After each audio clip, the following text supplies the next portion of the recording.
सचिन के पापा विनोद अपनी पुरानी जॉब छोड़कर एक नई जॉब करने लगे, जिसके सिलसिले में पूरी फैमिली को उत्तर प्रदेश के फैजाबाद में शिफ्ट होना पड़ गया। 8 साल का सचिन अपने पुराने घर को बिल्कुल भी छोड़ना नहीं चाहता था, पर माँ और दीदी के मनाने पर वो भी नए घर में शिफ्ट होने के लिए तैयार हो गया। फैक्ट्री के मालिक ने सचिन के पापा विनोद को एक 2 बेडरूम फ्लैट रहने को दिया था। उस फ्लैट पर करीब 5 सालों से ताला लगा था। वो फ्लैट दिखने में बहुत पुराना था और उसके हर कोने में जाले ही जाले थे। सचिन की माँ को उस पुराने फ्लैट में एक अजीब सी बेचैनी हो रही थी। विनोद और उसकी फैमिली एक नए घर में रहना चाहते थे, पर कोई भी नया घर खाली होने के लिए पूरा 1 साल रुकना पड़ता। तो विनोद ने उसी पुराने घर में रहना शुरू कर दिया। लेकिन उस घर में पहले ही दिन से अजीबोगरीब चीजें होनी शुरू हो गई थीं। जाले हटाने के बावजूद हर दिन फ्लैट के कोनों में जाले अपने आप ही वापस आ जाते थे। इतना ही नहीं, जब विनोद और उसकी पूरी फैमिली सो जाते थे, तब उन्हें उस फ्लैट के अंदर से किसी के कदमों की आवाज़ें आती रहती थीं। घर में घुसते ही पहले दिन सचिन ने बाथरूम की दीवार पर एक बड़ा सा जलने का निशान देखा था। अगले आने वाले दिनों में सचिन ने उस पर न जाने कितनी बार पेंट किया होगा, लेकिन फिर भी हर 10-15 दिनों में वो जला हुआ निशान वापस दिखने लगता था। सचिन इन सारी हरकतों को कनेक्ट करने लगा और यह मानने लगा कि उस घर में कोई भूत है। जब उसने यह बात अपनी बड़ी बहन को बताई, तो उसकी बहन ने उसे समझाते हुए कहा कि भूत वूत कुछ नहीं होता और यह सब उसका वहम है। एक बार सचिन के पापा विनोद को अपने काम से पड़ोस वाले शहर में जाना पड़ा।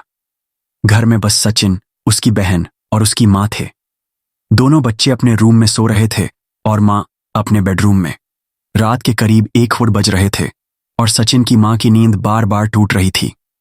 उस रात भी फ्लैट के अंदर से कदमों की आवाजें आ रही थीं। धीरे धीरे वो आवाजें बहुत जोर से आने लगीं और उसी के शोर की वजह से सचिन की माँ की नींद टूट रही थी। तभी सचिन की माँ को अपने कमरे की खिड़की के पास कुछ दिखा। कोई तो इंसान उनके फ्लैट की खिड़की पर खड़ा अंदर की ओर झांक रहा था। सचिन की माँ यह देखकर बेहद घबरा गई। उन्हें लगा कि शायद घर में कोई चोर घुस आया है। सचिन की माँ ने पास में रखा लैंप अपने एक हाथ में लिया और दूसरे हाथ में टॉर्च। हिम्मत करके वो खिड़की के पास जाकर खड़ी हो गई। लेकिन जब उसकी माँ ने खिड़की के बाहर टॉर्च मारी तो उनके होश उड़ गए।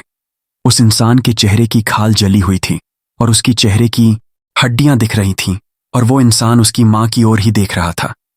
ये देखते ही उसकी माँ के हाथ से टॉर्च नीचे गिर गई और वो भागती हुई अपने बच्चों के बेडरूम में गई और सारी लाइट्स जलाकर डर के मारे रोने लगी। अपनी माँ की ऐसी डरी हुई हालत देख सचिन की बड़ी बहन ने उस सोसाइटी के सिक्योरिटी गार्ड को बुला लिया। जब वो घर में आया तो सचिन की माँ ने उसको पूरा किस्सा बताया, जिसे सुनकर वो भी घबरा उठा। लेकिन जब उसने घर की तलाशी ली तो वहां कोई भी नहीं था। सचिन की माँ ने भी उस हादसे को एक बुरा सपना मानकर भुला दिया, पर रातों में पैरों की आहट और छत पर ठक ठक की आवाज तब भी बंद नहीं हुई। दोस्तों, आप सभी को गेम्स खेलना तो बहुत पसंद होगा, लेकिन क्या आपने फॉर्चून क्रिस्टल के बारे में सुना है? यह एक गेम चेंजर है जो सिर्फ पर मैच पर अवेलेबल है। अभी अभी लॉन्च हुआ है, इसलिए रेट्स स्काई हाई है और यह सही टाइम है जंप करने का। मिस मत करना। क्या बनाता है फॉर्चून क्रिस्टल को सबसे अलग? Fortune spins. जैसे ही आपको फॉर्चून्स मिले, तैयार हो जाओ सबसे बड़े नंबर्स जीतने के लिए। चाहे आप इस टाइप की गेम में नए हो या एक्सपर्ट, यह मौका हाथ से मत जाने दो। लिंक पिन कमेंट में है, वहीं से गेम डाउनलोड करो और न्यू कमर्स के लिए स्पेशल वेलकम रिवॉर्ड्स ले जाओ। तो देर किस बात की, इस वीडियो के बाद फॉर्चून क्रिस्टल को जरूर खेलो। सचिन की मां के साथ हुए इंसिडेंट के बाद उस फ्लैट में अजीब घटनाएं और बढ़ती चली गईं। फ्लैट के सारे नल खुद ही चलना शुरू हो जाते थे। बिना लाइट्स के स्विच को छेड़े लाइट्स फ्लिकर करना शुरू कर देती थीं और खुद ही बाद में बंद हो जाती थीं। पर सबसे ज्यादा भयानक इंसिडेंट दिसंबर की एक रात में सचिन के साथ हुआ। उस रात कपकपाने वाली ठंड थी। सचिन और उसकी बहन एक मच्छरदानी के अंदर अपने बिस्तर पर सो रहे थे। अचानक से उनके बाथरूम का एक बल्ब जल पड़ा और सचिन की नींद खुल गई। सचिन को अपने बिस्तर पर कुछ इधर से उधर हिलते हुए महसूस हुआ, जैसे उसके शरीर के नीचे कोई जंगली सांप रेंग रहा हो और मुंह से अजीब अजीब आवाजें निकाल रहा हो। सचिन घबरा गया और उसने अपनी बहन को उठाने की बहुत कोशिश की, लेकिन वो हिल भी नहीं पा रही थी। वो एक ऐसी गहरी नींद में सो रही थी कि जैसे किसी ने उस पर कोई जादू कर दिया हो। फिर सचिन को कुछ ऐसा दिखा जिससे उसकी आत्मा कांप उठी। सचिन ने देखा कि उसके बेड के पीछे से कुछ निकल रहा है। एक जला हुआ हाथ बेड के पीछे वाली दीवार से बाहर आया। वो किसी जिंदा इंसान का हाथ नहीं था। उस हाथ में 3 मोटी उंगलियां थीं, जिसकी खाल जलकर पिघल चुकी थी।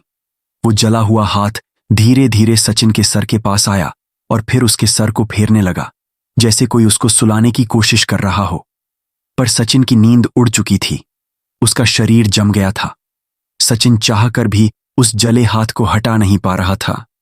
कुछ मिनटों बाद वो हाथ अपने आप वापस चला गया और सचिन कंबल मुंह पर डालकर शॉक में लेटा रहा।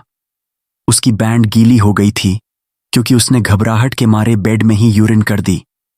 पूरी रात सचिन को बेड के नीचे कोई रेंगता हुआ फील होता रहा, लेकिन वो डर के मारे कुछ नहीं कर पाया। अगली सुबह सचिन ने यह इंसिडेंट सबको बताया। सचिन की मां को अब समझ आ गया था कि वो फ्लैट वाकई भूतिया है। उन्होंने फौरन विनोद को फोन करके वापस बुलाया और उसी दिन उनकी पूरी फैमिली कंपनी के गेस्ट हाउस में शिफ्ट हो गए और उन्होंने वहीं रहना शुरू कर दिया। कुछ दिनों बाद उन्हें किसी से उस फ्लैट में रह रहे पुराने किराएदार के बारे में पता चला। 5 साल पहले वहां एक केमिकल इंजीनियर रहता था और एक बिजनेस ट्रिप के दौरान उसका एक भयानक एक्सीडेंट हो गया था। उसकी मौत की खबर सुनके उसके पिता को बहुत सदमा लगा था। जब उसकी डेड बॉडी घर पहुंचने के रास्ते में थी तो उसके पापा ने खुद को बाथरूम में आग लगाकर जला लिया था। यही वजह थी कि बाथरूम की उस दीवार पर एक बहुत बड़ा जलने का निशान था। बाद में उन दोनों की बॉडीज की अंतिम क्रिया साथ में की गई। पर 5 साल बाद बदकिस्मती से सचिन की फैमिली को वही फ्लैट अलॉट कर दिया गया था, जिससे पहले वो घर हमेशा बंद ही रहता था। अपने नए घर में सचिन दिन रात कनेक्शन बनाता रहता था कि शायद उस बॉडीज की अंतिम क्रिया साथ में की गई। पर 5 साल बाद बदकिस्मती से सचिन की फैमिली को वही फ्लैट अलॉट कर दिया गया था, जिससे पहले वो घर हमेशा बंद ही रहता था।